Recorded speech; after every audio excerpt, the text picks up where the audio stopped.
দোস্ত অনেক চিন্তায় আছি, কারে বাচ্চা মু বুঝতেছি না। अच्छा। কারে বাছাই বলতে কি হয়েছে? দেখ, মদ খাইলে কিডনি নষ্ট হয়ে যায়, আর না খাইলে বন্ধুত্ব নষ্ট হয়ে যায়। আর আমি কি করব? কিডনি বাঁচামু না বন্ধুত্ব? ধুর বেটা, তোর সব ছাইপাস কথা।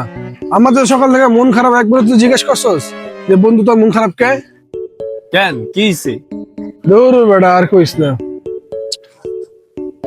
আমগা লাগা জয়না নামে একটা মাইয়া আছে না, সবার লাগে প্রেম করে বেড়ায়। কালকে আমি যে প্রপোজ করছি, আমার এসে রিজেক্ট কইরা। সবার লাগে প্রেম করতে পারে, আমার লাগে পারবো না। কেন মা, আমি কি এতই খারাপ? তো ঠিকই তো আছে। হ্যাঁ, ঠিক আছে মানে কি? ঠিক আছে কি আবার? কি কস?